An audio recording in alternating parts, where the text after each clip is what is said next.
Yes, this is from way back when we were in high school. And you went to high school in Taft, right? Yes, How did you get there?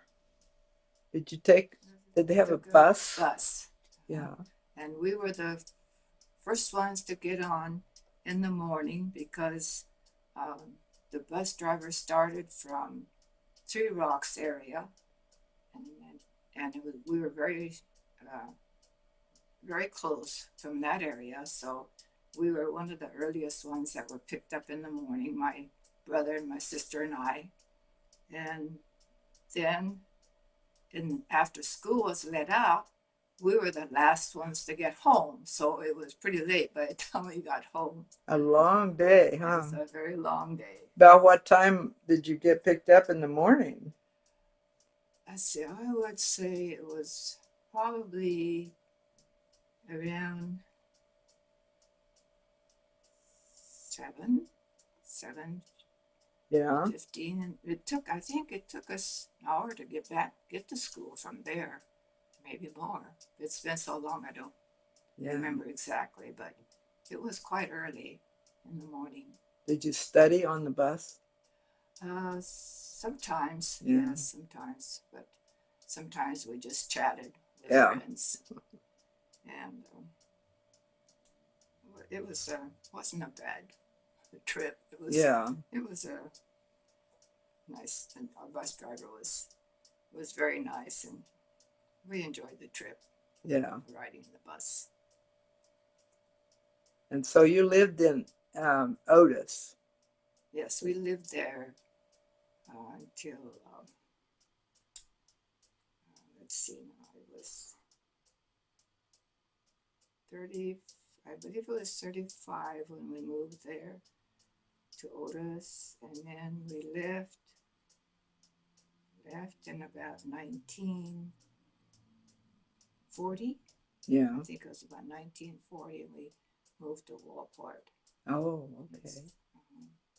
Um, Where had you lived before you came to Otis?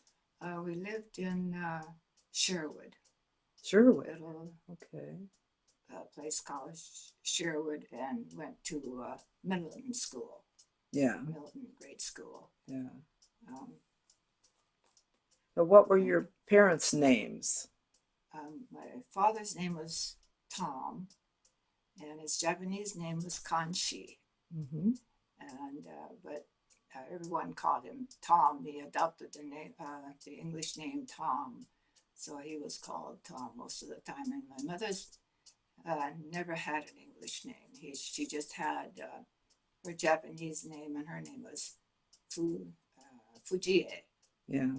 and it was spelled Fujie. Oh, okay. And Were they born in this country? no, they were both born in Okoyama, but in the city of Tsuyama. Uh-huh.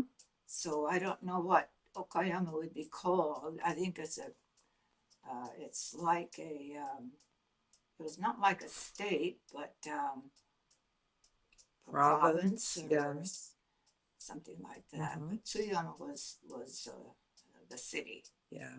that they came from. And when did they come to this country? Did they come together or did they? Yes, they Yeah. came together. My father had lost his first wife in 1919, I believe, from the uh, Spanish flu epidemic. Oh, yeah. And he had two children by then. He Uh-huh. had the baby was just born, baby boy, the second one, and he had no one to take care of them here. Yeah. And so he decided to take them back to Japan for his grandparents to bring them up. Yeah. And so those two had lived in Japan most of the time, except my sister, when she became 16 years old. My father asked her to come to America if she wanted to. And so she decided to come. And what's her name? Her name is Mary Yoneko. Japanese name was Yoneko. Yeah. And at that time, her last name was Kanaya. It's the same, it's written in the same character, in Japanese character, but it can be pronounced Kanaya or Kanatani. Yeah. Oh, okay. And so after she came here, well, then she changed it to Kanatani, since that's what my father went by. Yeah. And so my brother did not come. My half-brother did not come. He decided to stay. Well, he really wasn't old enough to really know which way to decide at that time. And I think being the boy to the family, I think the grandparents wanted him to stay. And so one of my father's sisters adopted him. Oh, okay. Eventually, yes. So they were separated. It was kind of sad in a way, but that's the way it worked out. So, so then, where were you born? I was born right here in Portland. Yeah. In a hotel called Portland. I believe it was called the Old Portland Hotel. Oh. And I was delivered by a midwife. Hey. He said, my father was happy to have a girl. Yes. I heard afterwards. But he already had a daughter. Yeah, and a son. And then was Frank was younger than you. Yes, he was my younger brother. Yeah. But he was, I believe he was born at the same place too, but they were not living in the same hotel at the time. Yeah. My parents lived in that hotel where I was born for a while because he was looking for a place to move to and a job, and for the time being they were living in the hotel. But by the time my brother was born, I believe he must have gotten a job. I can't remember whether it was on a farm or whether he worked on the railroad. I think it must have been on his brother's farm by that time, because when he first returned, I believe he worked for the what is it called? Union Pacific Railroad Company, and he was stationed in the Dalles, Oregon, and that's where we lived for a while. And my mother was very, very, I was not born yet, but my mother was very, very lonely. She was all by herself and didn't, I think there was one family perhaps that they were acquainted with in the Dalles, but other than that, she knew no one. And so. Was she quite young? Oh, very young. She was in her, she was probably in her mid-20s. Could have been a little older. But anyway, one evening, one of my father's acquaintance came to visit her because he thought she was all alone, and he was one of the neighbors that lived nearby, and thought that he should call her on her, and see how she was. And she was so frightened she wouldn't open the door for him. So they're never met. But he told my father afterwards. He said, I went to see your wife, but she didn't open the door. So it was a very lonely time for her, Yeah. and she missed her family. So how did your parents meet? Uh, they were actually they were fairly close neighbors in Japan, and they were both farmers. Mm-hmm. His family owned a farm, and so did her family. Her father and mother owned a farm too, and it was quite a large. It was a rice growing land, and I don't know what else they grew, but mostly rice, I think, as far as I remember anyway. Yeah. So, So what year were you, what date were you born? I was born in June 28, 1921, Okay. and I was born right here in Portland, as I said, and let's see. And when your father got a job on his brother's farm, where was that? That was in Clackamas, Okay. Clackamas, Oregon, and I believe he helped his brother for a while on his farm. Mm-hmm. And so then, when they came to Clackamas to live, there were more Japanese immigrants living in the Portland and Clackamas and Milwaukee area. Yeah. So mother was happy to be there. She enjoyed people that she could talk with. Yeah. And did you go to church? I don't believe they did at the time. Yeah. My mother was a Buddhist, and my father was a Shintoist. Oh. There were two different religions. Yes. But eventually, my mother adopted the Buddhist religion of my father's side. And your father was a Buddhist? Yes. Yeah.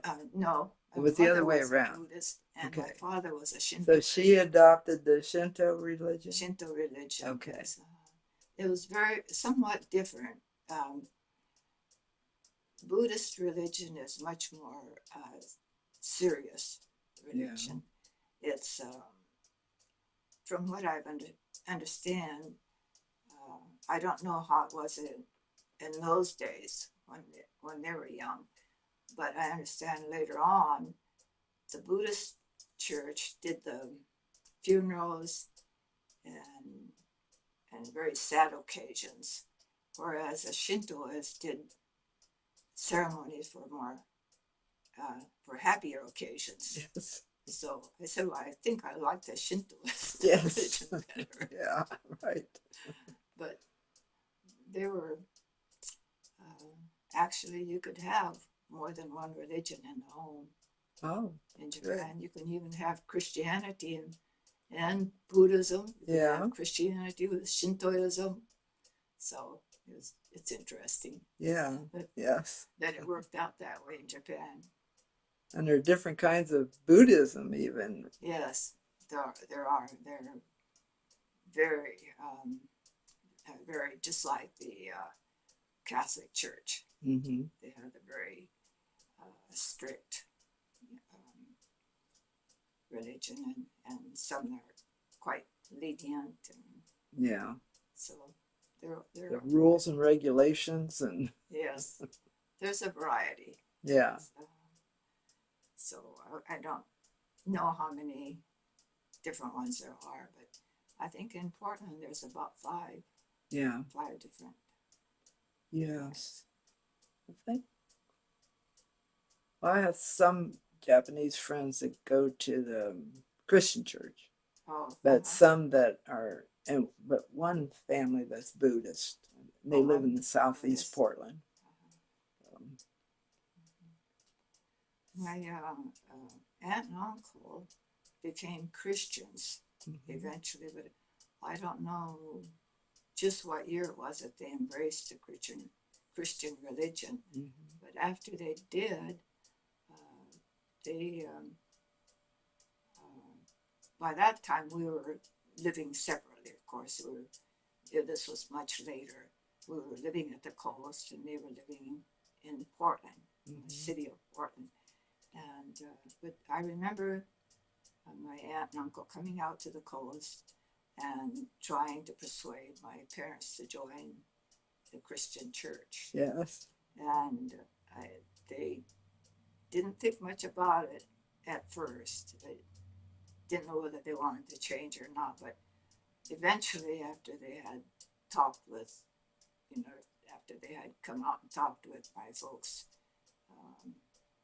2 or 3 times, they decided that they would join the Christian church. Yeah. So my father was given a Bible written in Japanese. So he used to read it every night and read it to my mother so she could understand it too. But that was the beginning of the Christian family. Yeah. And I was going, we children were going to the Otis grade school for a Quaker, I believe it was a Quaker minister who came to our church to serve as a Sunday sermons, and also to give Bible studies, I believe it was, for the younger people. But the part that I remember most is where the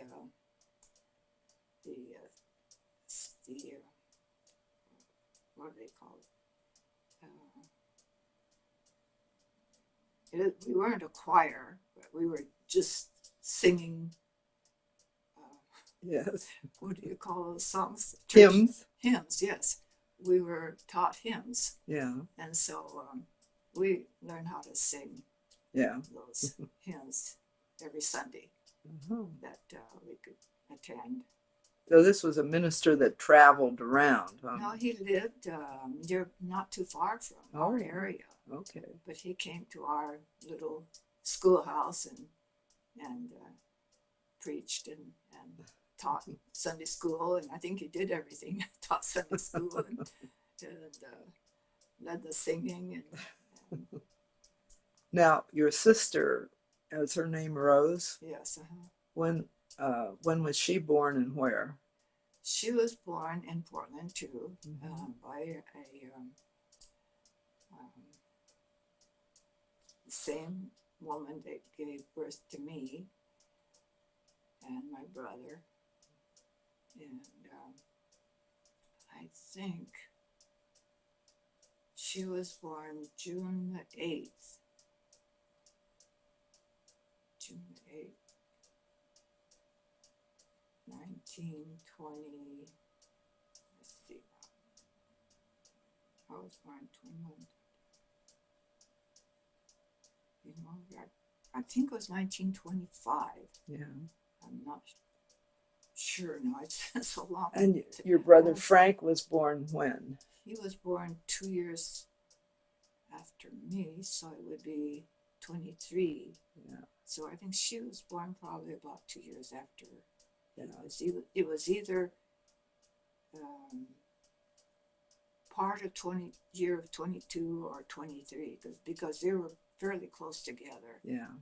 I think they were about a year and a half together. Yeah. Apart, rather. So I hadn't thought about that, so didn't figure it out how old they were, but I know that they were pretty close. So she would have been about 10 when you moved to Otis? Let's see, I was second grade.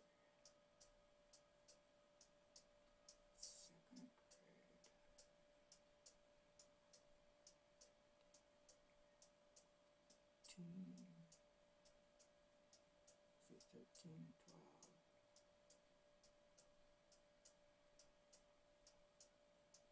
Probably about 9. Yeah. I think she was about 9.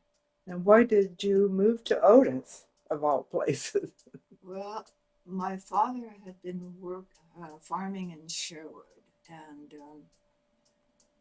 he had an allergy problem, Mm. and he was never really too well. He had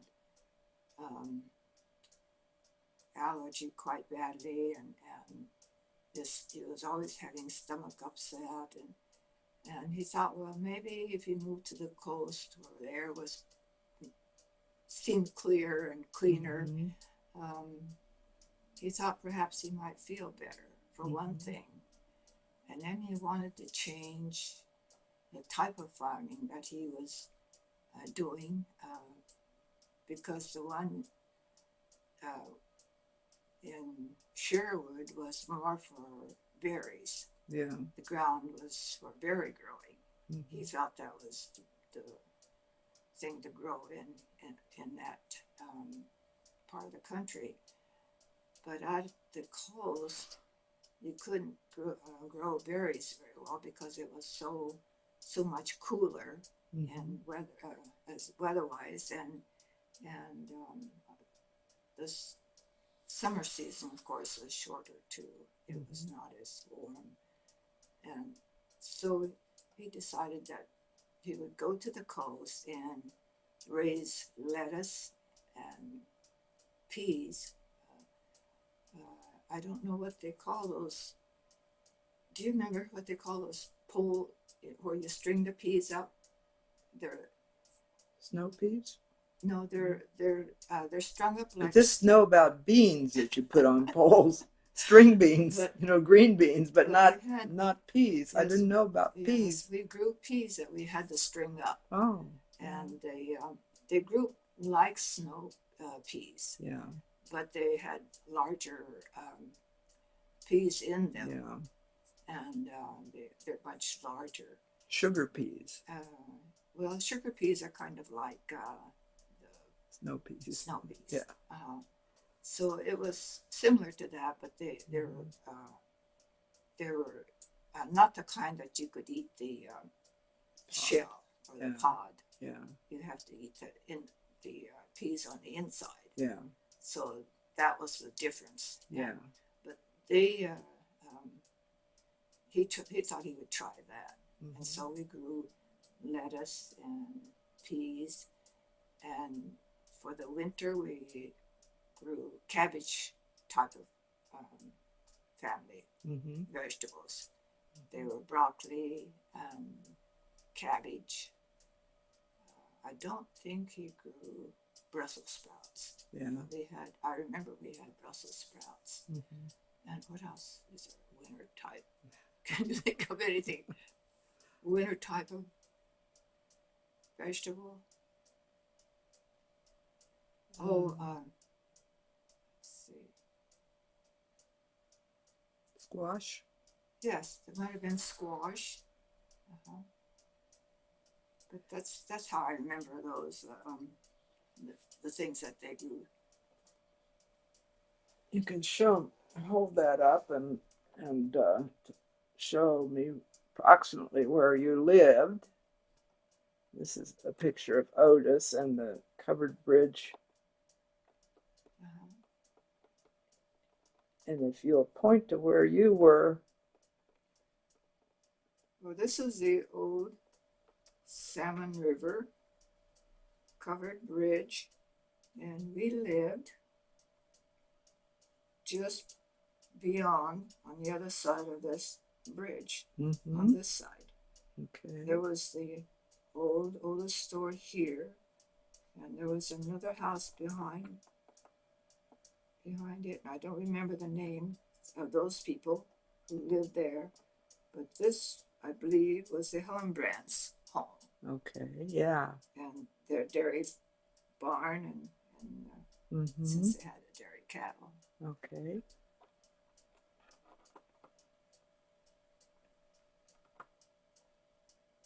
So did you buy that place or no? We lease just rented it from rented the house from the Hillenbrands. Okay. And my father ran the farm. The farm was, there was a schoolhouse behind this area here. Mm-hmm. There was this, the old Otis grade school, and behind the old Otis grade school, about a quarter of a mile behind it, there was another farm, but I don't remember who owned that farm, but my father leased that acreage that this man had, and that's where we raised our peas and I think it was lettuce on those grounds. Mm-hmm. He raised lots of peas. Yeah. It turned out really well because it was a good climate for raising peas.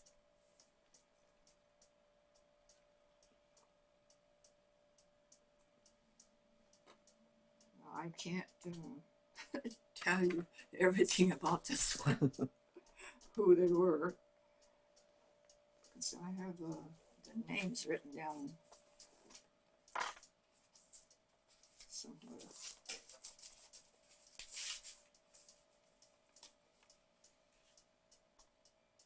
Now that's the Otis grade school, about 1934 or 5. I think it was around 1935. You know, I've written it someplace here.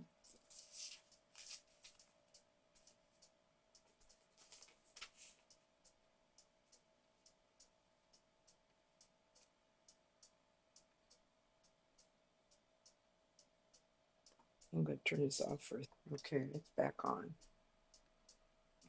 Okay. So you want to hold that up and point yourself out. I'm going to get a close-up. Well, I was trying to find the names of these people. Okay. Let's see.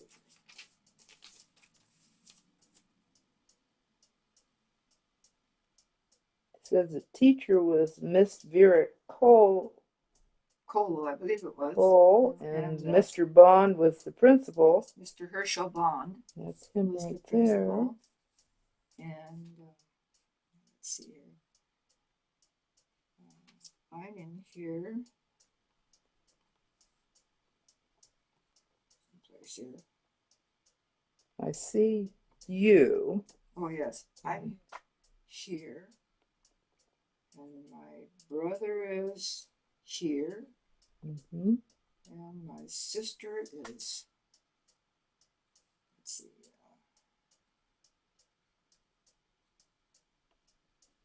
Oh, she's right next to my brother. Okay, let's see. I get her. Can you see that all right? Yes. And now, there's a... Looks like there were some Native American kids. Yes, there were. This is Ellen Burton. No, this is not Ellen. I'm sorry. Ellen Burton is in here someplace. I believe this was Ellen Burton. And she is part Indian, I believe. And there's Vivian Hellenbrand. This is Sam Bowman. And that's his sister Irene. And this is Georgia Church. Church. Okay. And there's her sisters someplace here. Oh, I believe this is the one. This is her sister.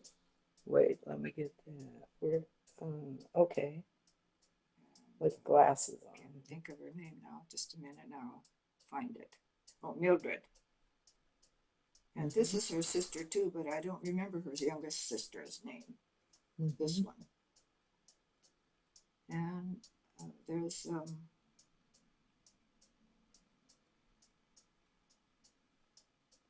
see.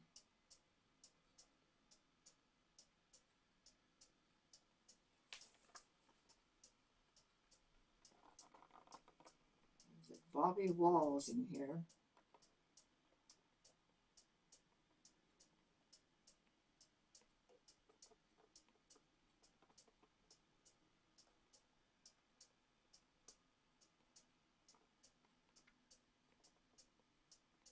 But I can't seem to find him. Do you know what family those other Native American kids were from? Were they Logans or Russells or Curls? There's Middlesworth. There should be of real Middlesworth.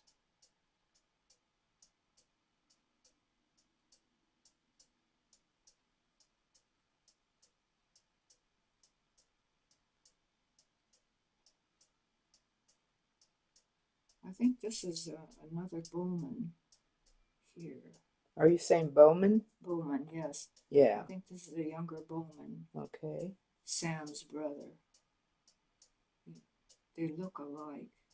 Mm-hmm.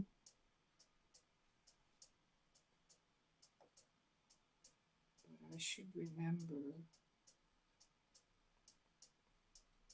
You're remembering a lot when you were only in that school for about a year. I was, yes, just about a year is all.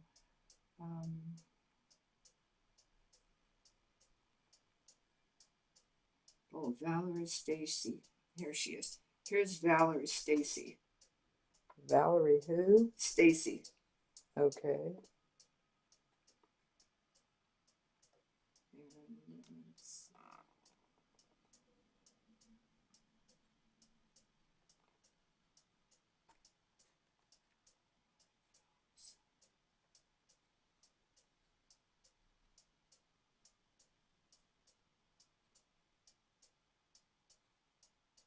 I don't think many people could have that good a recall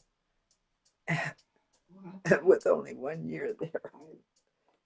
Really You're doing very well.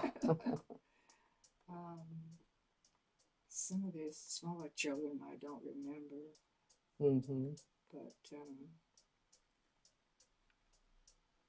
there are names, but I can't seem to put the name and the face together.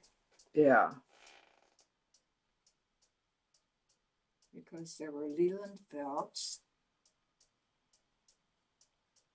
Bobby Walls, Wallace Oslin, Ellen Weaver,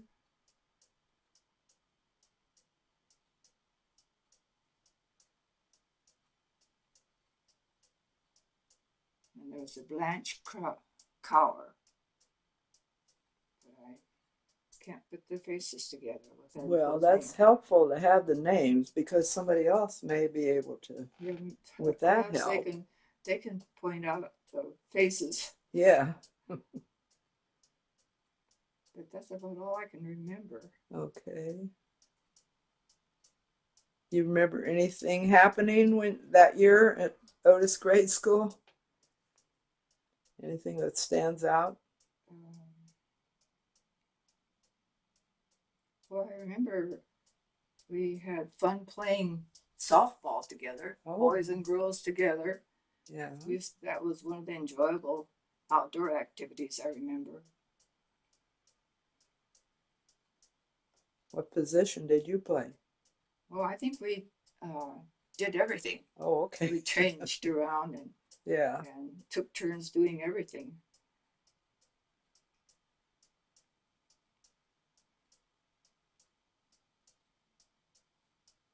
Was anybody ever curious about you being Japanese American? Well, you know, that's one thing that my mother worried about. And when Dad had said that we were going to move there to Otis, way out in the coast, my mother said, "Well, there aren't any other Japanese family, are there?" He said, "No." He says, "Well, do you think it's safe to move way out there?" And he says, "Well, why shouldn't it be?" he was an adventurer anyway. Yeah. He wasn't afraid to try out new things and go to new places. And my mother was rather reluctant. She may have remembered the Dows. Yeah. And she of course wanted us to have more cultural studies in the way of Japanese custom. Yeah. And so she was rather unhappy about that we would be away from that, from the city. But my father was determined. He was going to move us out to the coast, so that's where we went. And surprisingly, we were accepted very well, except that my mother could not speak. And so one of the neighbors, in fact, is one of Ellen Burton's mother, who had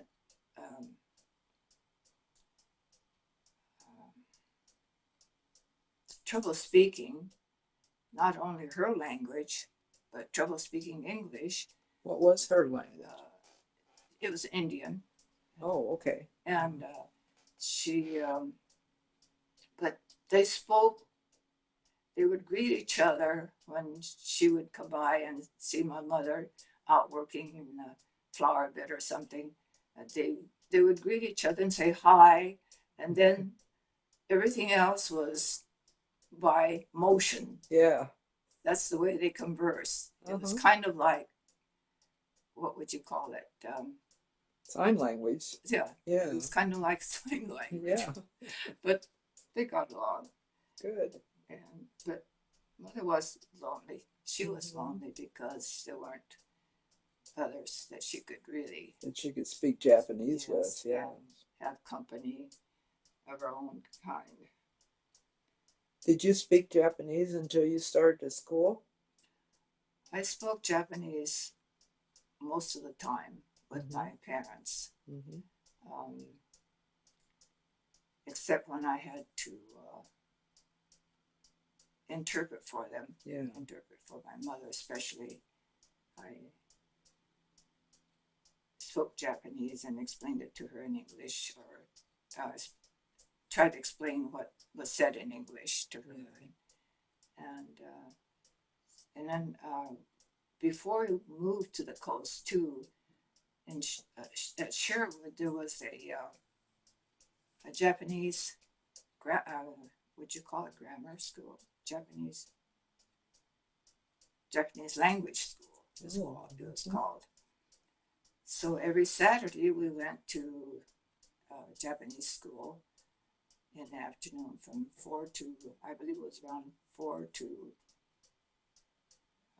probably around 3 or 3:30 in the afternoon. Yeah. And learned how to read and write. Great. And I think that I went as far as the 4th grade. Yeah.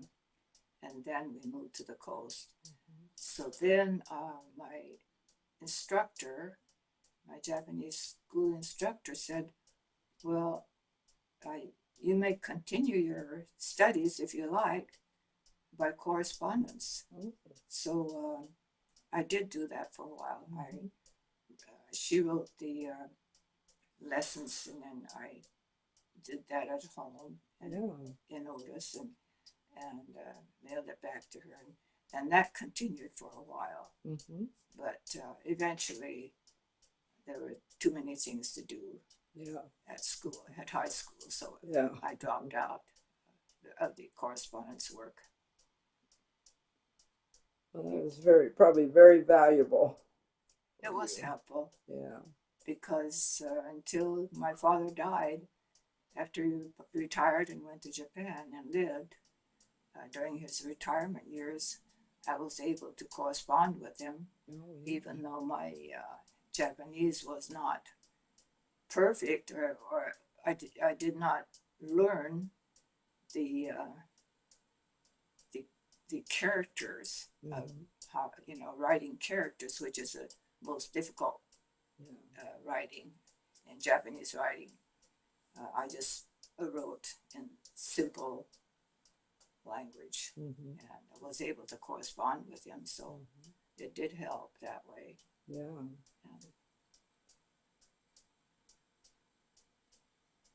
but I don't think I'm very much more of a help on this. Okay. About this picture here, this aerial view of Otis. If you can hold that up and point out the different buildings and so on. Well, this, let's see now.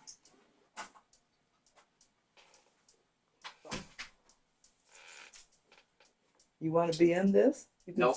sit down there for a second. You might be able to help me with this location of things. Well, I think this is a. I'm wondering if this is during the construction of the new roadway It could be. to Looks like it has been I'm not sure. done. It may not doesn't be it? because it had a road that went to, maybe it's still the old one.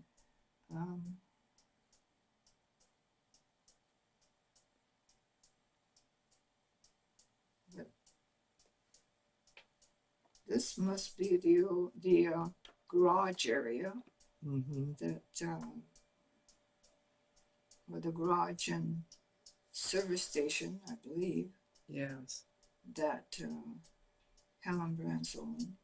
And this is where the Otis Cafe is. That seems to me.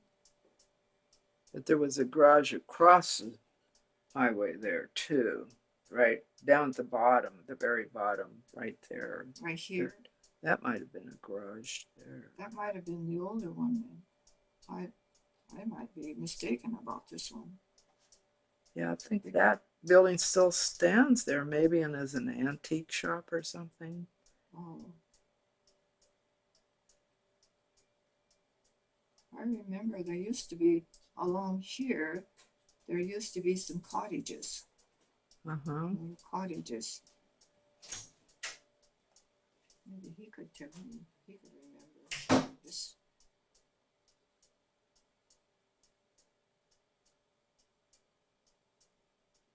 No, I don't remember. This must have been the old. Otis Cafe used to be over there somewhere, didn't Well, it? Coming That's the one that goes up to. to the bridge, doesn't it? Yes, But the cafe is right here. it is now. But there was, at one time, was something on the other side there. What was on this side? Yeah, there was something over there that I think that where they had the cafe maybe earlier on, and then it moved over into that other. Oh, that could be. Well, I really can't tell you very much about this picture because it Okay. looks different. Yeah, that's okay. It looks- Might be a little later. I think it was. It looks Yeah. different from the ones that Yeah. we used to remember. I used to remember. Now, I wanted to ask you about what Japanese customs. You said your mother was very concerned about your, Yes. retaining your culture, and what in the home, what how did she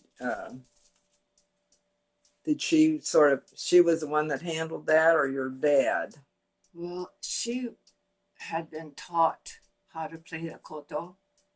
How- The koto, the musical instrument that you Oh yes, that's yeah, put on the floor. It's quite a huge instrument, yeah, and you play it with your. yeah. It's a string instrument, Yeah. and I think that's what they call it, a string instrument. It's a huge Mm-hmm.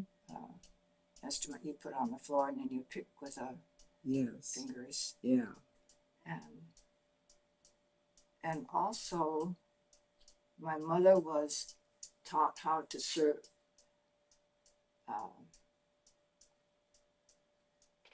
the tea in the correct way. It's a tea ceremony that she was taught, Mm-hmm. and I don't know what else. Oh, of course they had certain ways that you wear kimono, formal or informal, or for and weddings and such, and of course she wanted us to learn all those things that she was taught back in Japan. Mm-hmm. But she also wanted us girls to learn how to play the piano. And my sister had started to play while I was going to school in Portland. After high school, I went to a business school in town and stayed with my sister and her family. Mm-hmm. And that was your half sister? No, the younger one was my real sister. Yeah. Well, the one I lived with was my half sister. Yeah. Yes. But later, my sister stayed with them for a little while, and she was living with them. She went to take piano lessons from a Japanese teacher who lived not too far from my sister's place. So she learned how to play the piano. But after she returned home, then that was the end of her piano lessons. Mm-hmm. Sadly, there was no one to teach it and no piano. Yeah.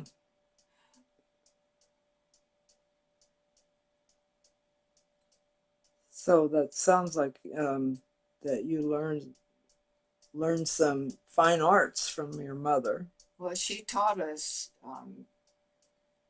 mannerisms and what was proper in Japanese custom. Mm-hmm. But other than that, we didn't learn. Well, she taught us how to sew, and but I don't remember. Other than that, we didn't learn any other custom that I can think of. No. We didn't learn to make Japanese dresses or no other music lessons. Your brother, Frank, in these two pictures we have here, it looks like do you think they were going hunting?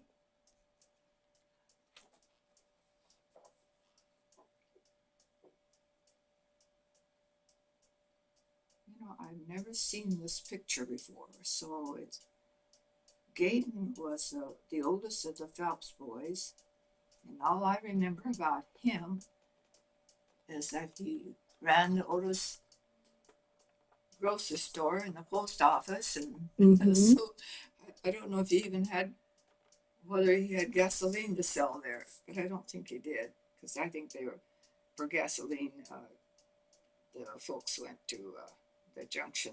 No, he's the second one from the left there, right? Yes, that was the second one. Yes. And the Phelpses still have the post office, I think. They moved that post office. That's right. They moved that post office to the junction.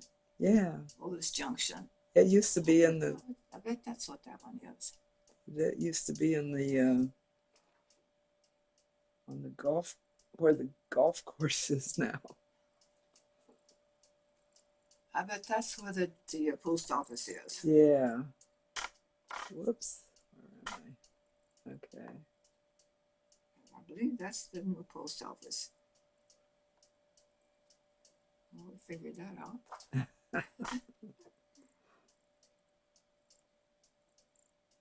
Well, in that one picture, one of the boys has a gun.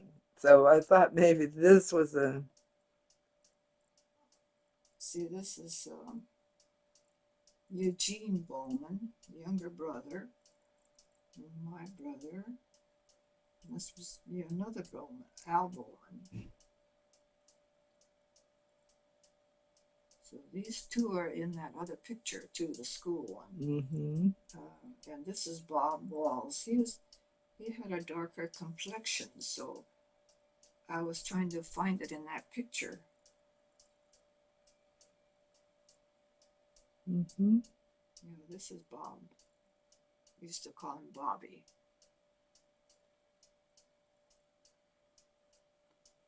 Yeah, I have no idea what they were up to in this picture. you want to hold up that other picture, this other one, and it's 1939 That was the year of my senior year. of your graduation. Yeah. That's right, he does have a gun. So he must have gone hunting someplace. A rifle. Isn't that strange? He never had mentioned about going hunting. And that's Roy Stafford that has the gun.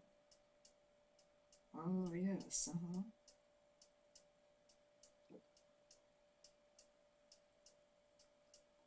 Isn't that strange? He never mentioned that.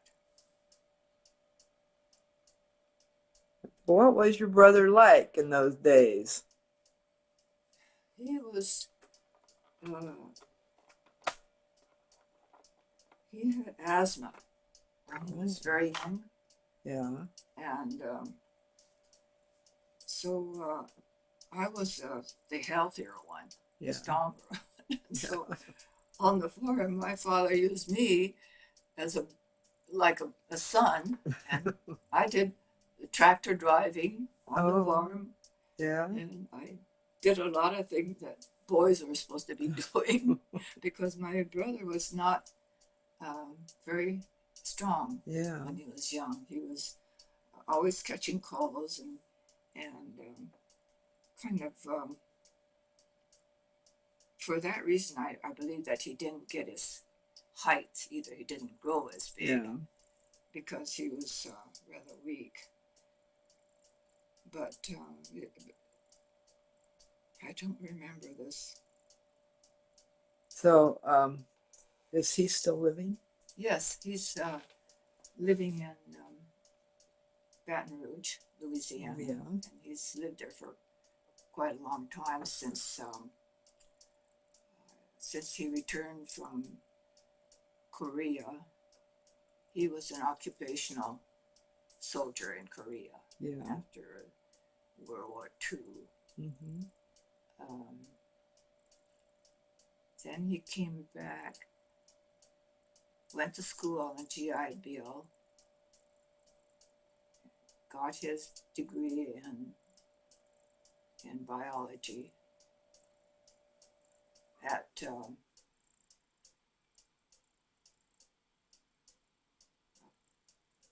see, what was the name of the college now? It was in Wisconsin. University of, it doesn't come to me now. Didn't happen to think about that. Yeah. Oh, you can put that one down. But it was in. Yeah, I'm finished with that one. Then he worked.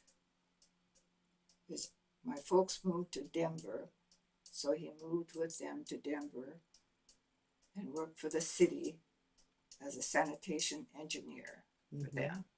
And then he was, I don't know that he was recruited or he just joined the service. What do they call those service people that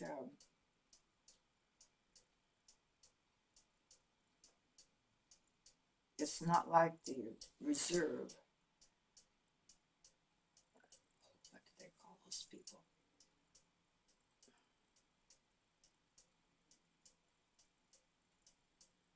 It's a government, excuse me, it's an official government job anyway. But you're supposed to serve certain number of years. Like the Peace Corps? No, it wasn't the Peace Corps. But in order to serve this program that he was in, he decided to go to Carville which was a hospital for the leprosy patients Oh, at Carmel. yes. And in that's in Louisiana? Yes, and so he served as a civilian officer there Oh, and taught the he went around teaching people what leprosy was mhm. and that it is not it is not very dangerous. Yeah. We just say dangerous. Not very sure. contagious. Yes, it's not as contagious to the adults Yeah. as it is for younger children. Yeah. And so that was one of his jobs, is to go around on speaking engagements. Mm-hmm. That wasn't a Vista worker, was it? No, Something like that, that sounds like. I just cannot remember the name, but it was a government service, Mm-hmm. and he really enjoyed the work. I was afraid for his children, Yeah. because he had 2 children by then, 2 boys. But he said not to worry about it because the children are away from the hospital. They're not anywhere near the hospital. While he was stationed there, his wife, Lucille, got a job working in the office of the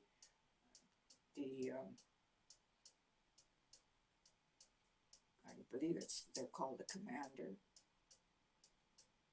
in the commander's office. Mm-hmm. The commanders I believe that's what they're called. And so they both worked at the hospital, Mm-hmm. at the Carville Hospital, for a long, long time.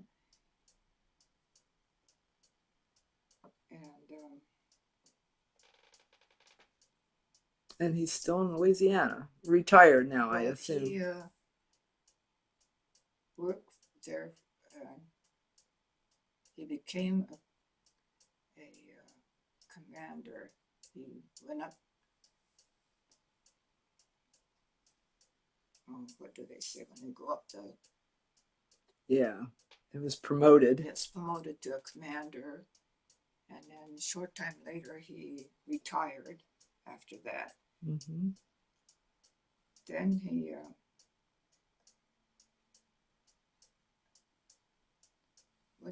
at one time, it must have been after he left Carville, that he went to Texas to be trained as a security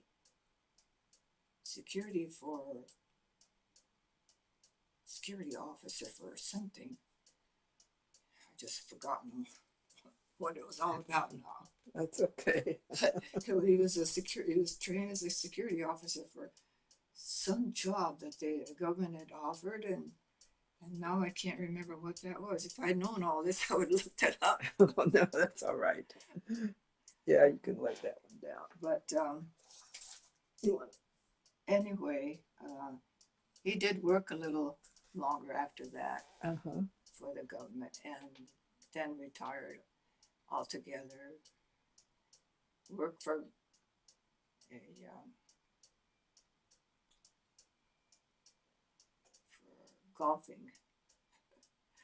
golfing community, or what do you call those? They have a golf course with all kinds of carts and Yeah, those golf carts. Golf carts.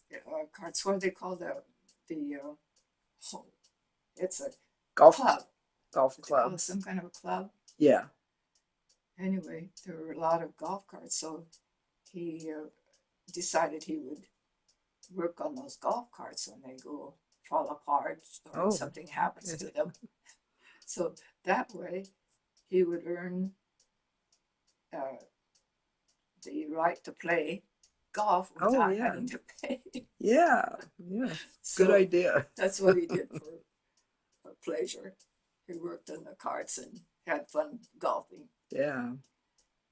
But now he's retired altogether. He cannot do much. He cannot even drive. So Yeah. he's at home a lot, Yeah. taking care of the grandchildren that Mhm. are not in school yet. Well, that sounds like a good occupation. Now, I So he know, loves to work. yeah, So he was unhappy for a while that he couldn't drive, yeah. but he got used to that too. Now, I understand that you lost your little sister. Yes, that was one of the worst times of my 4 years of high school years. Yeah. My high school years, I enjoyed it very much. I was those were one of the happiest years of my life. Yeah. Going to high school there at Taft, and I enjoyed the beach so much. When I have company, anytime I had company, we went out to the beach. Yeah. And had fun. Had lots of fun with my friends and relatives. But that was the year. That was my senior year, Mm. and that was one of the saddest Mm-hmm. occasions. What happened?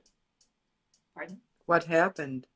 She had first one to contract the measles was my brother, and then my sister came down with the measles, and then I came down with it. So all three of us were sick. Excuse me.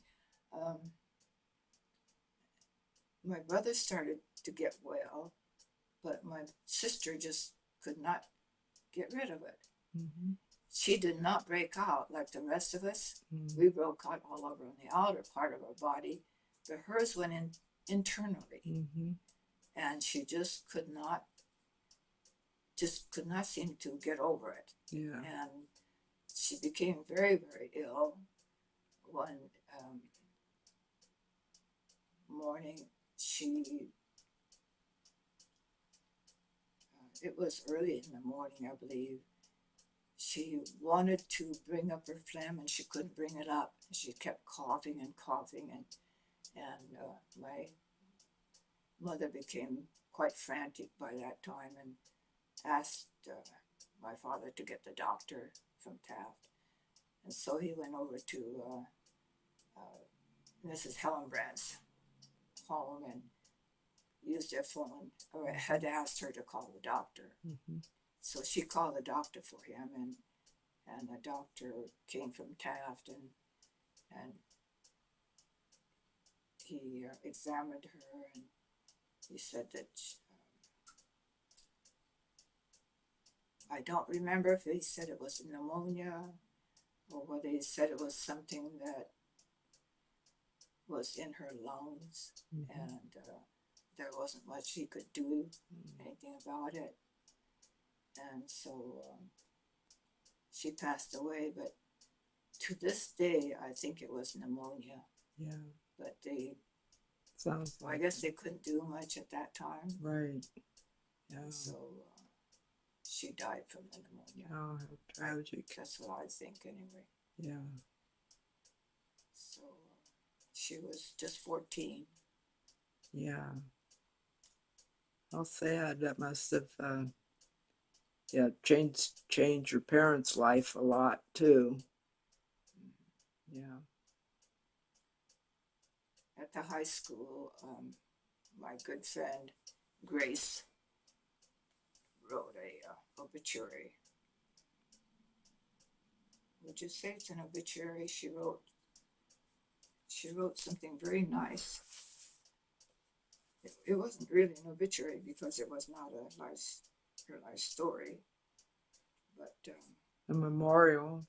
It was sort of a memorial, I believe. Yes, it was. This was what was written. Oh.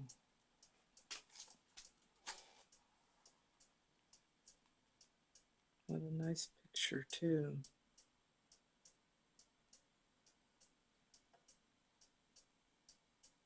And this was written by Grace Gatula. Okay. Yeah, this is in loving memory of Rose Kanatani. She was a friend and a friend worthwhile, with ever a cheering word and a smile. She, a kind sister and classmate too, had a giving heart that was great and true. Hers was a life whose music thrilled all listeners, but now is stilled, for she is gone from the land and sea, back to the joy of eternity. How beautiful. Yes, and it says June 7th, 1925, died January 20th, 1939. You want to hold that up and I'll just zoom in on that a little bit.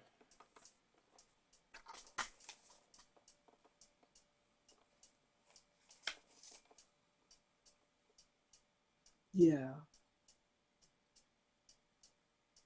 Okay.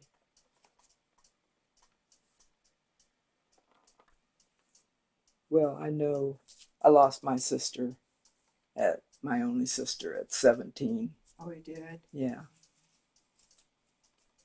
Well, I know how you must have felt. Yeah.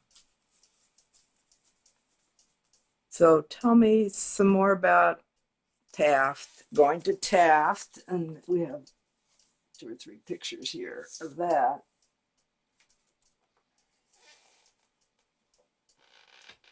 I think this is Was that later? I think this is a new high school. Okay. I believe it is. Well, this is my graduation picture. Okay, I'm gonna zoom in on that. It's an awful picture. Oh, everybody thinks that's a beautiful picture. They say, what a beauty. Okay. Yeah. It's in June 1939. Mm-hmm. I Okay. believe that's when your graduation was. I can't remember if it was May or June, really. We graduated with Marilyn, and she says it was 1939. Did she remember which month? Yeah. No, I don't know. That's the whole high school. Oh, yes, this is everybody.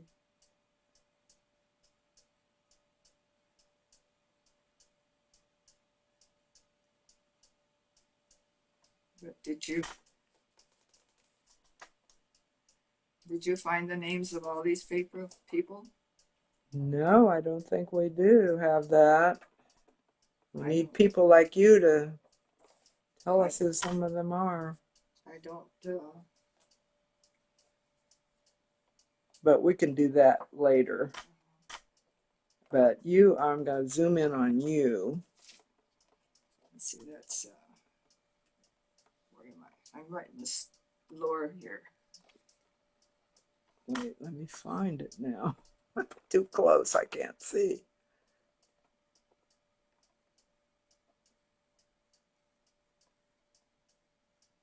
Yeah, there you are. Right there. Oh, got a good close-up. You have 3 buttons on your lapel, kind of badges. Let's see.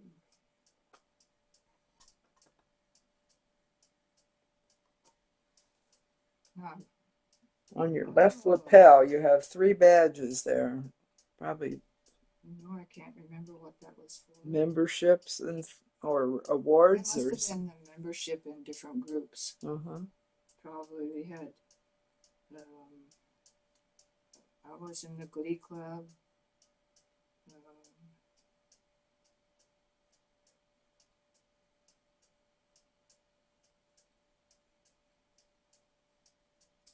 My word. 3 of them. I don't think we had received our senior pin at that time. No one else has it on, so.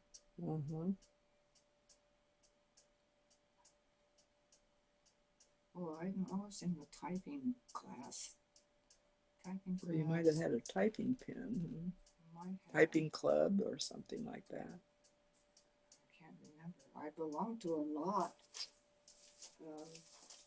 I was involved in a lot of activities, but I don't remember receiving pins of any kind. Mm-hmm. You have some little snapshots there, Yes, too. Well, let's look at the Taft High School senior class first, and then we'll look at those. Yeah. This one and that same picture is in your, right here is same picture of me in that. Yeah, and then that's Marilyn Webb right there, Marilyn Merritt. Yes. And there's Phyllis Chessman. Those are two people I know. Harold Johnson, I know his brother. And that's you. Everybody looks so mature for high school. Yes. Well, we did in those days, I think. Must be the styles also. Yes. Well, I think we were more serious. Everyone was serious. Students, I think. Yeah. And, yes. Did you go to school down there too? No, I went to school in West Virginia. Oh, West Virginia. That's a long ways from Yes, here. it is. Okay. This is altogether different too, I imagine. Yes. It was about the same size, though. We had 2,000 people in the town. So this. Yeah, I have all that. But your pictures, those little ones, those little snapshots, you can hold those up and tell me. It's very pale now because it's so old. Mm-hmm. But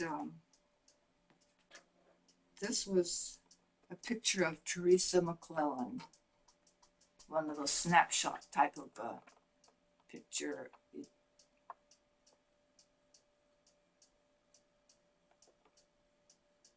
Now, who was she?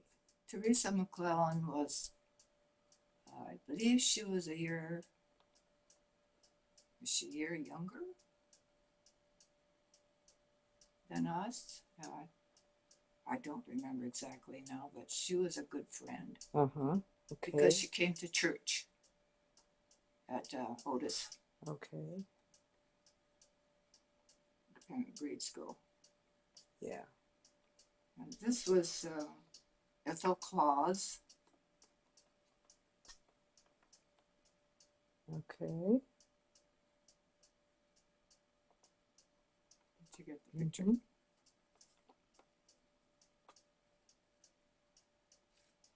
And this was Valerie Stacy.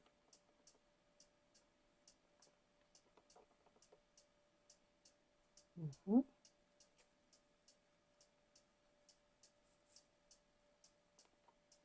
And this was Ethel Claus and myself.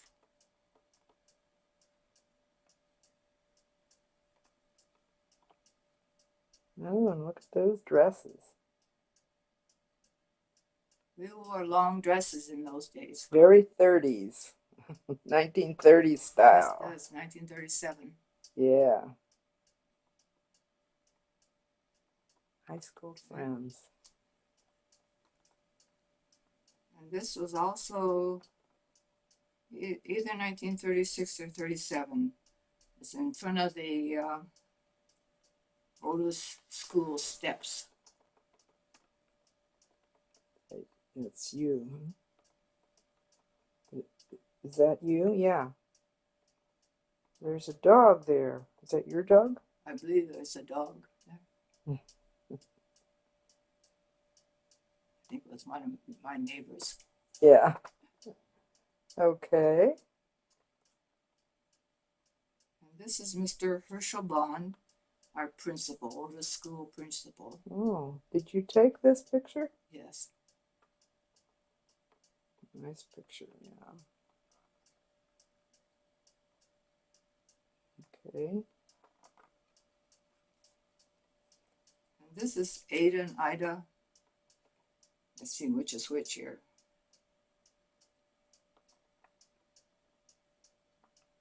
I believe this is Ada and Ida. The Middlesworth twins. Oh, yes. And you know, I'm going to interview them in June, Oh, along with their brother. They will, the two that don't live around here will be, or one of them lives in California yes. and one lives in Newburgh. Mm-hmm. So, yeah. That one. All right. Now this is my brother and myself at the second house that we moved to from Helen Brand's home to Stacy's parents, or Stacy's family home. Oh, okay. Was that up near your other home? It was up the road, the Salmon River. We call it the Salmon River Road because it follows the river. Yeah. Was up that road a ways? Yes, not too far from their other home. Mm-hmm. And that road led to Rose Lodge. Oh, okay. At the end to the highway. Oh, Do you remember Rose Lodge? Yeah. That's the road that led to Rose Lodge. Okay. And these you may keep. Oh, and then you have a picture of yourself as a baby, or? Well, this was in after we. These are some of the things after after the war that happened after the war, and so. Okay, we'll talk about those later. Yes. Then. All right. So, you want to tell me any more about high school? Well, let's see now. There's a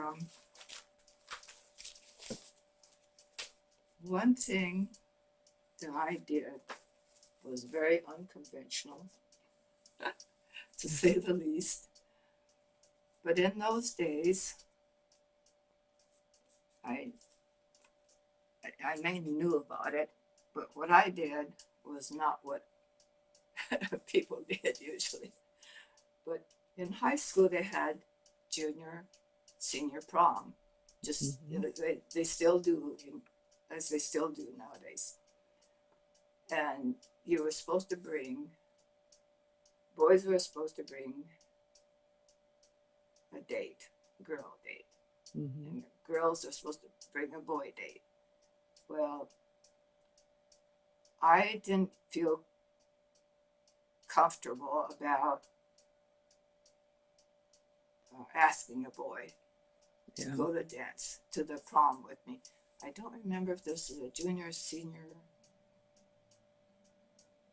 It must have been my senior prom, senior year. Anyway,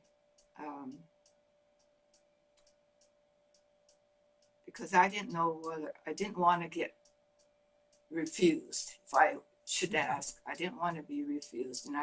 And I was quite sure I would be because, being different, being Japanese American and not like the rest of the people, I felt I probably would be refused. And so I did not ask anybody.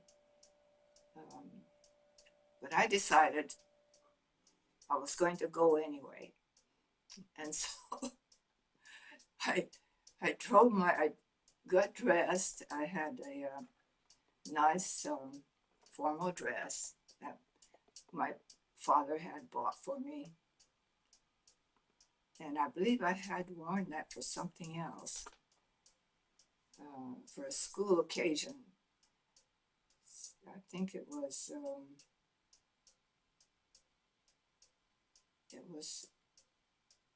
some school affair where we were choosing queen for the occasion. Anyway, I was running for that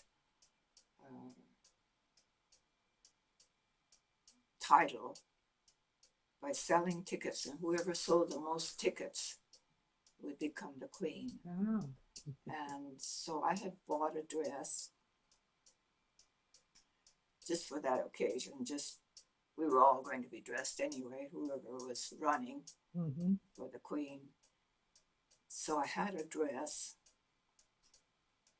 and so I decided that I would go by myself. I wasn't going to miss out. So I got all dressed up and told my parents that I was going to a senior gathering. I didn't say I was going to a dance because it was a dinner dance affair, and because they didn't like the idea of a dance, although it was, it was proper, Yeah. that type of a affair. Right. But they never wanted me to go to a dance, and so I said, "Well, I'm going to a dinner," and so I got all dressed and borrowed my father's pickup and drove it to this very nice hotel. It was on the corner of D Lake. Do you remember that nice building there in the corner of D Lake? It's used for, it was used for business people for a while after. Is it still there? Oh, Dorchester House? Dorchester House. Oh, okay. It was at the basement of the Dorchester House, I believe. But anyway, so I went, and I don't think anyone really noticed that I was there by myself. They were all gathered by the time that I got there. Everybody was there, and I don't think they really noticed that I didn't have a date. But anyway, I was asked to dance by the boys that were there, some of my friends, and I really had a good time. That was after we had dinner together, and no one asked me if I brought a date, who my date was. so it was just fine with me, and I enjoyed the dinner and enjoyed the dance, and afterwards I came home. But as I recall, one of my friends drove me home in my pickup, and how he got home, I don't remember. But anyway, he was nice enough to drive me home. This sounds very successful. He must not have brought a date either. I don't think he did. I think he was probably one of the three that crashed the party. Yeah. So anyway, one of the boys took me home, drove my truck and took me home. And from there, I don't know how he got home. He probably walked. I think he did. But I thought that was... Oh, you were very brave. Very enterprising. I don't know. Maybe it was a foolish thing to do, but... No, it worked out great. But I had fun, and so I often laugh about that one. I don't think that Marilyn probably knows about it, but she's never said anything about it. She may watch this and find out. Well, she probably will. I interviewed her recently. But she was a good friend. Marilyn was she often made us laugh. Grace, yeah, I bet. and Marilyn and I, and Phyllis too. We were good friends, but Phyllis was more of a friend of Marilyn's, and Grace and I were good friends too. But we were forced sort of together a lot of the times, and Marilyn was such a fun person. Yes, that we all enjoyed her, and Grace was she was rather quiet. And like me, we were both kind of rather quiet, but we enjoyed her company. She was a very poetic person. She's the one that wrote the memoriam for my sister, and her sister was a good friend of my younger sister Rose. So we had a lot in common, and then Vivian was also a good friend because she was a neighbor. And her mother was our renter, and her mother was a very um, she was a very good person. I remember one time we had a pie social. No, well, yeah, yes, pie social, Uh-huh. and I didn't have any way of making a pie because all we had in that little house was a gasoline cooker. Oh, It was a nice cooker, but didn't have an oven, yeah. so I didn't have a way to make a pie. So she was good enough to bake a lemon meringue pie for me Oh, for the pie social. And so she was very good to me. I think we have a picture. I think it's her that we have a picture of at the museum milking a cow. Oh yes, her mother milked the cow. Yeah, She was a hard worker. yeah, She was a very hard worker, and but Vivian was her only daughter, yeah. so she doted on her daughter, and Vivian shared her, whatever she Mm-hmm. had, she'd always share with us, and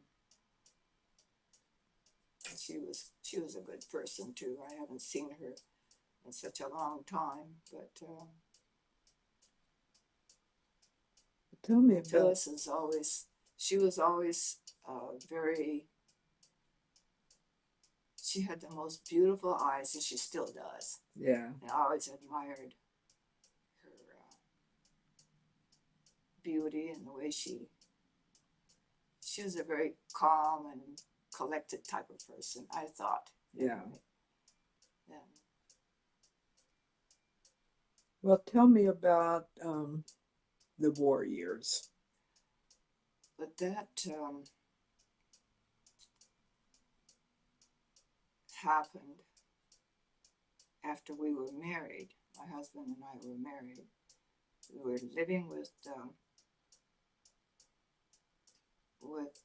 his parents, his brothers, and his wife, and their children of 5 children. They had a large home. And that was where? That was in Troutdale. Okay. And so when we were first married, we lived with them for a while, since we didn't have much money, Mm-hmm. because my husband had just come home from attending UCLA in California, going to school, and I had gone to business school in Portland. I had stayed with my sister and a family, and went to school, business school, for a while. So I didn't have any money saved up for a wedding or anything like that. And so, and then my parents were not very well off either, since it had been a short time after the Depression. So Mm-hmm. they didn't have very much money either. So what we decided to do was elope. Yeah. And so we were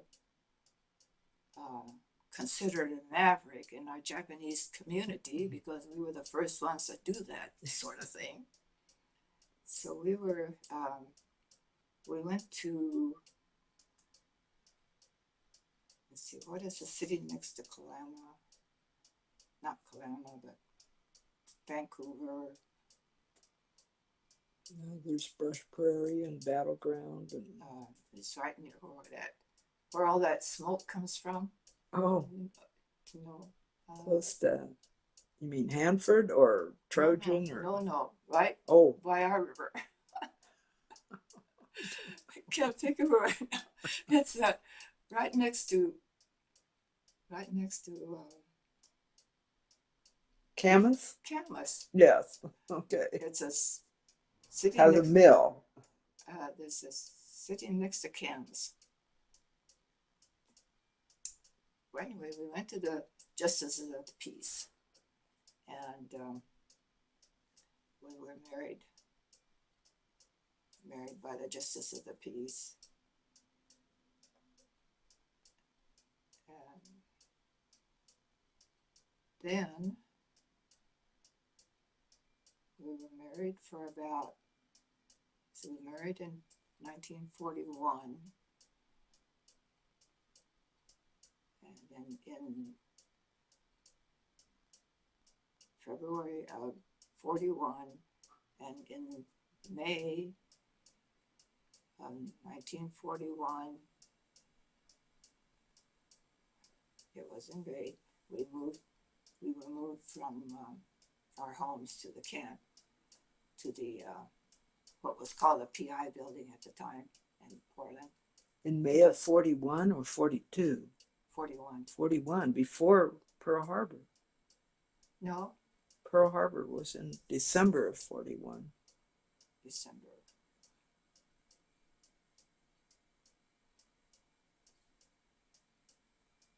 Now let's see. We were married in February 41. Or following, and December the 7th was Pearl Harbor Day. So, oh yes, it would be 42 of May 42. Mm-hmm. We were sent to the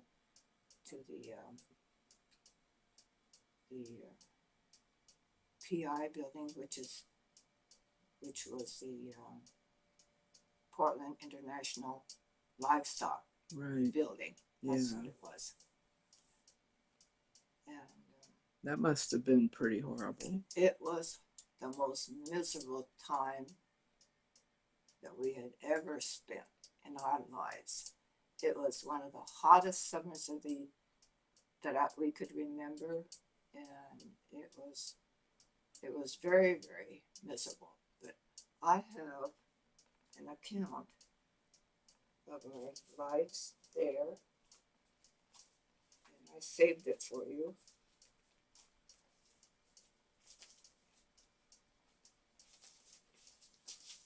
It's all written out in these pages.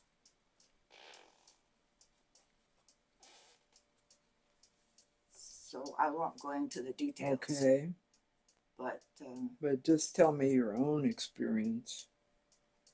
Yeah, I've read something of this in the past, and it was. But where it changes, where it differs from that account, is when we moved. This when the man who's in that article, when he was sent to Tule Lake or some other place, that's when we were sent to Minidoka. Oh, you were at Minidoka. Yes.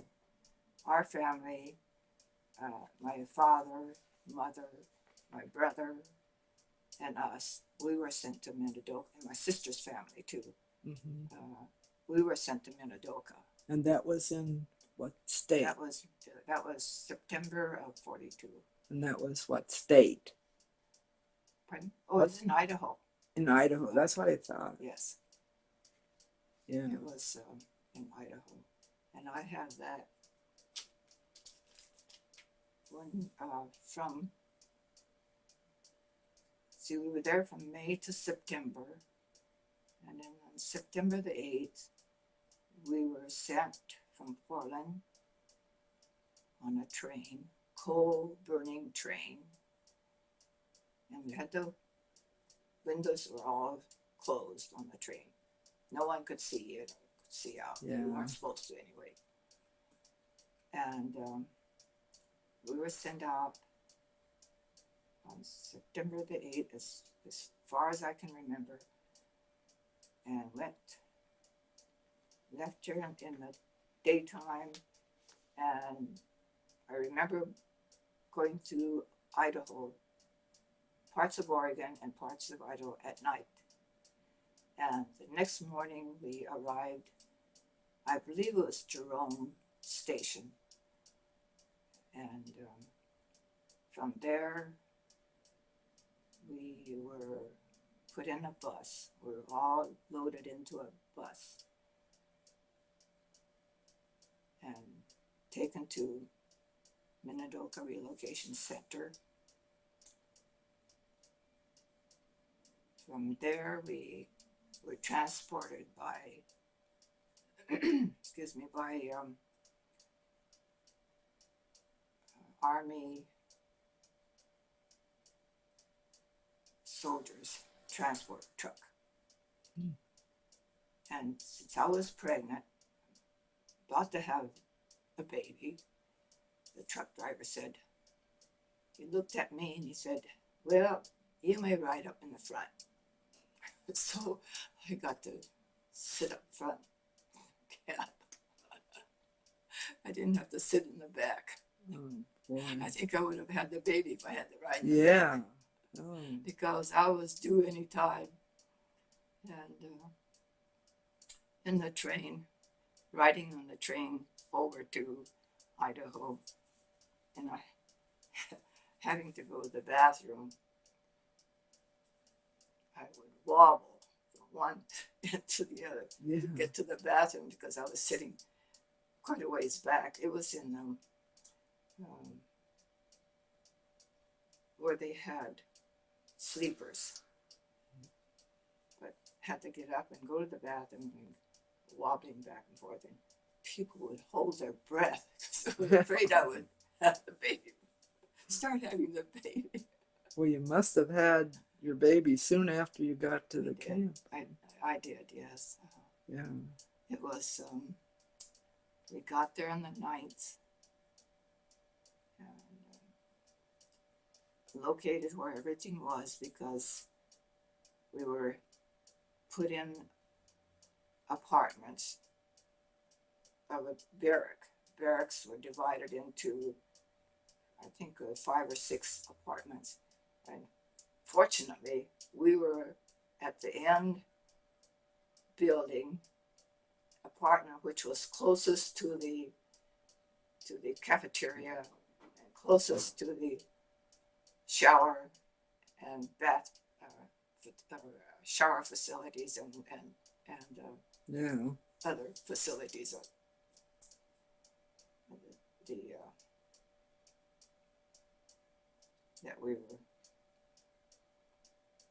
That they had for us, but it was horrible in the sense that there was no privacy. Yeah. Really, no privacy. And how did you stand all that? well, we knew we had to be there for. We didn't know how long at the time, but we knew we had to be there, so we just did the best we could. Yeah. And hope for a good day to come, a better day to come. Yeah. But so who attended you when you gave birth? there was a hospital already. Oh, was there? The first group of people that went were from the Seattle, and they had taken over about half of maybe more than half of the camp. There were 39 blocks, and to each block there were 10 barracks, and a lot of them were already taken by the time the Portland group went. Yeah.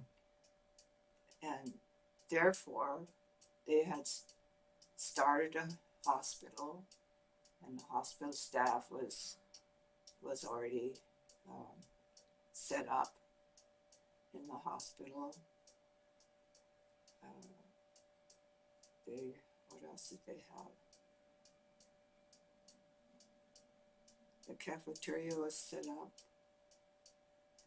They have a school? Facilities, laundry and shower, etc. Those facilities were ready. But I knew I don't remember now, but there was something that was not complete at the hospital by the time that I was sent there. But I asked my husband, I said, how in the world did I get to the hospital? We had just gotten there, and I had gone late at night, the night of the 9th. I started to have labor pains, so he said that there was Army ambulance of some kind. Hmm. I don't remember that myself, but he said that he had asked them to take me. How he did it, because he had no phone. Yeah. But the ambulance took me to the hospital, which was, it was the opposite end of where we were, the block that we were in. It was the opposite end. The hospital was situated closer to the, I think it was closer to the entrance way. I'm not sure anymore, but closer to the Seattle section, I believe. But I made it anyway. Made it through. Had our first daughter and her first baby. In fact, she was the only daughter I've had. But I was having trouble with the my blood pressure had gone down so low. Yeah. They had to give me an IV. But other than that, we made it through all right. So So her birth certificate says she was born in Minidoka. Yes, but there's no Hunt, Idaho anymore. Yeah. So, but our records are all in Boise. Yeah. At the Boise office. So if we need to find anything, we have to get it from Boise. So how long were you there in that camp? We were not, my husband and I were not there very long. Yeah. Because the situation, farm situation was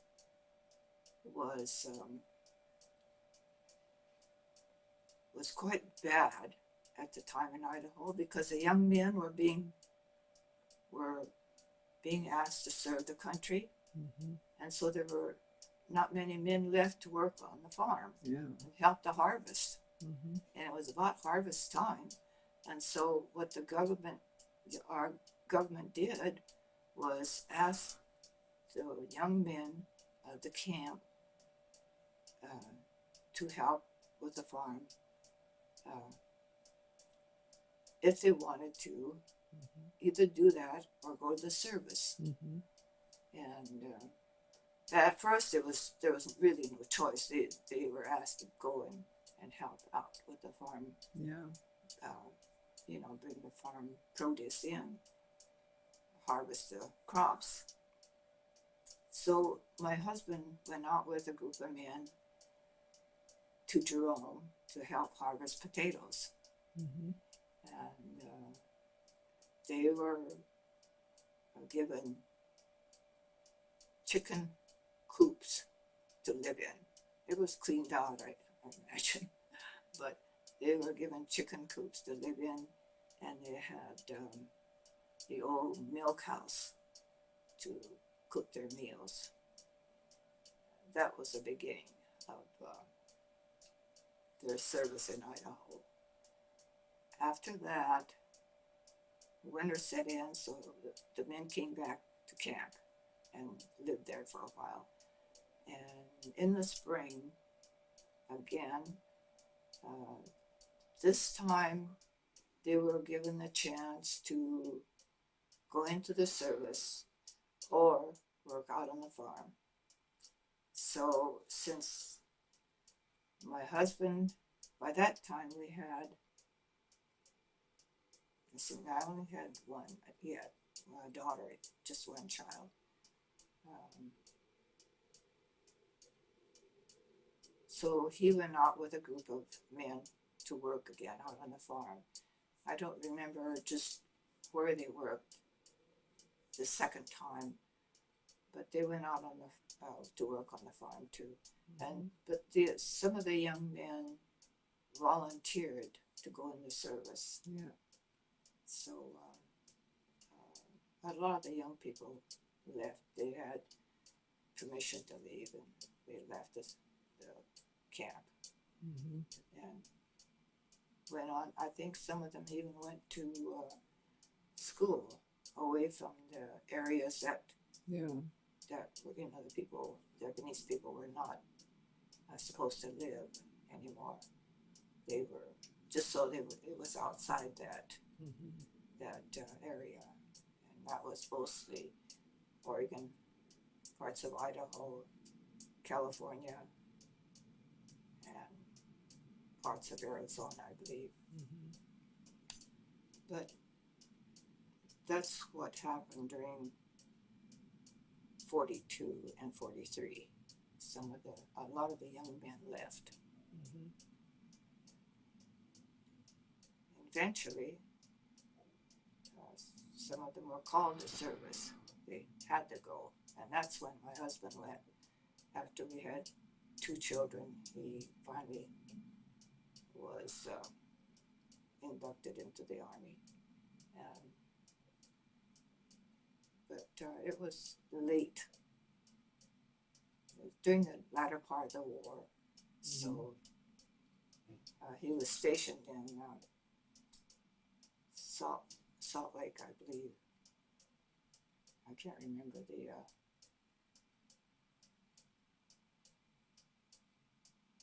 name of the.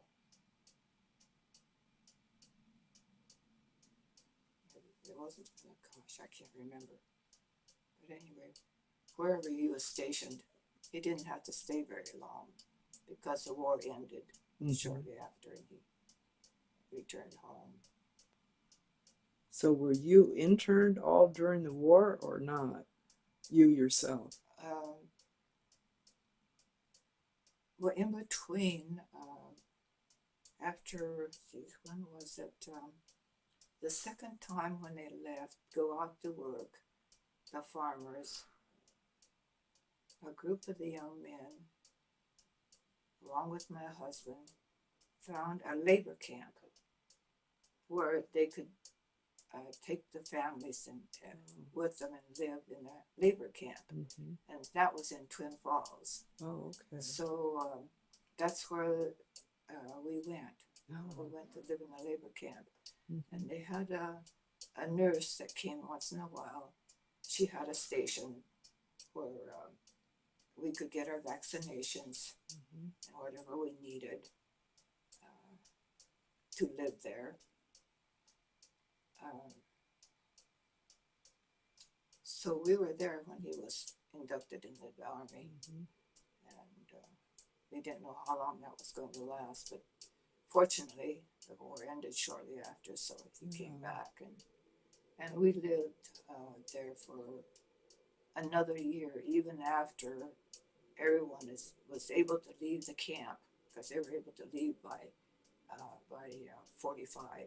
I think it was the end of 45. They were able to leave if they wanted to leave and go wherever they wanted to go, come back home or go wherever. And a lot of them did come back, but a lot of them, or some of them did, they dispersed elsewhere, to Chicago and Denver and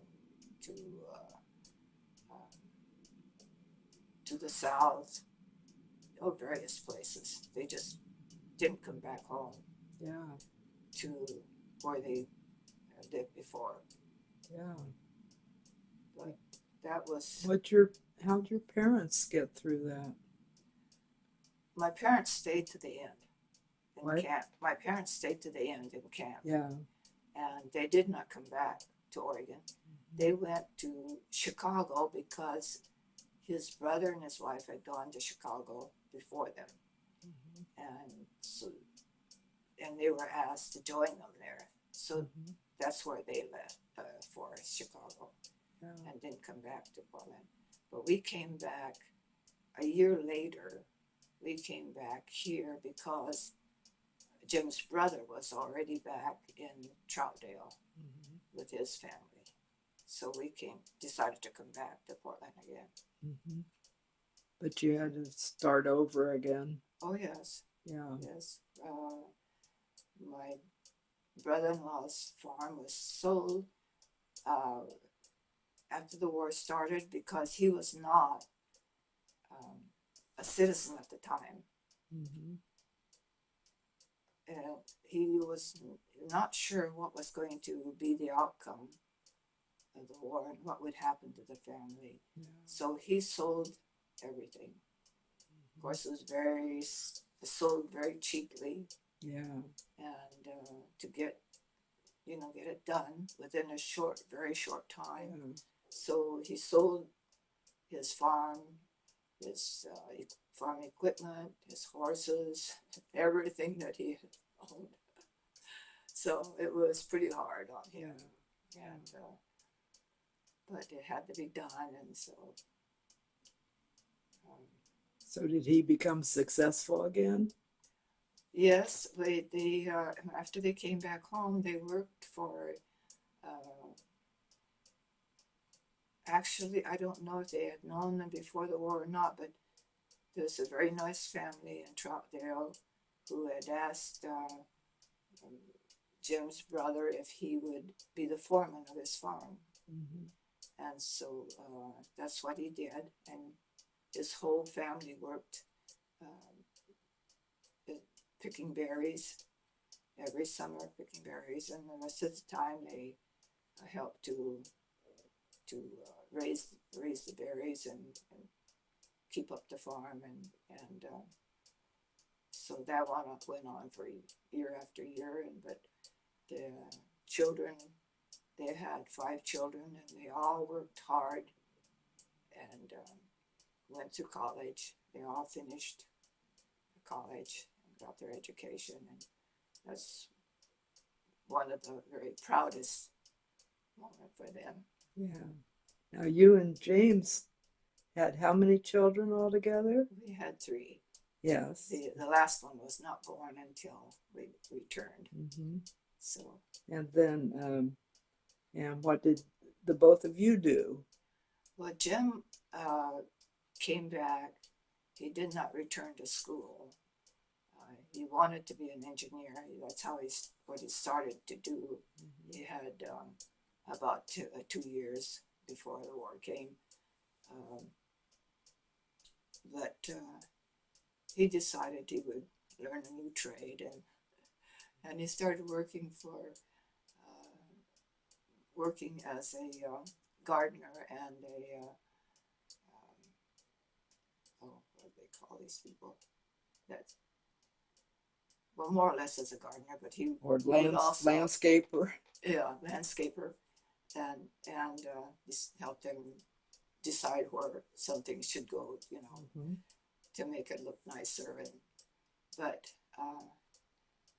he was doing that for a while, and during that time, until we settled here, I think we moved 5 times. We moved from Vanport. We were flooded out in Vanport. Oh boy! There, and we were flooded out in May of 1948. And so after that, we moved. I think we moved to Vancouver, Washington. From Vancouver, we went to Fruit Valley. From Fruit Valley, we went to Northeast Portland on North Princeton. And from there, we went to Kellogg Park in Milwaukee. And finally moved here and settled down. It took a long long time before we finally was able to settle down here.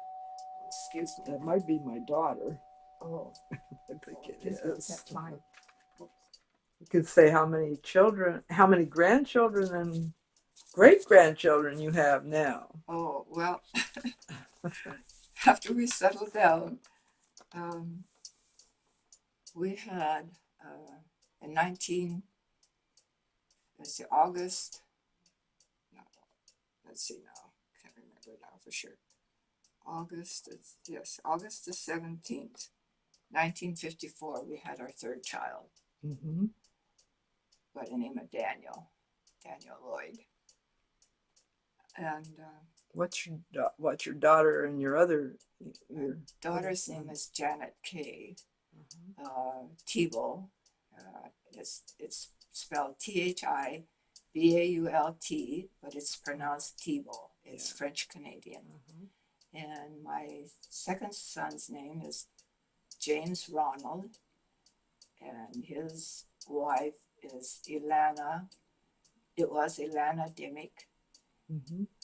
and she is of various descent, German and I don't know what else, German, Irish, and whatever else. And they have two boys and a girl. They're all married. Excuse me, they're not all married. Their daughter is married, and she has the two boys who are our great grandsons. And our youngest is 10 years younger than Ron, and his name, as I said, was Daniel Lloyd. He married a girl, a Danish, what you call it, a Denmark, Danish descent. Yes. She is Karen Anderson. It's spelled with Andersen. Yeah, that would be Danish. Yeah, it's Danish, I believe. And they have 5 boys and a little girl which she's the youngest and will be 2 in on July the 18th. That's July the 18th. I have to think. So you have 10 grandchildren, 9 of them are boys. And 2 girls. Eight boys and 2 girls? No. 9. Let's see now. There's I have to make sure now. There's 2, 4.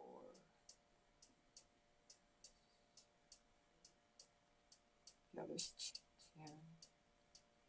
I'll start with the largest number. 5, 6, 7, 8, 9.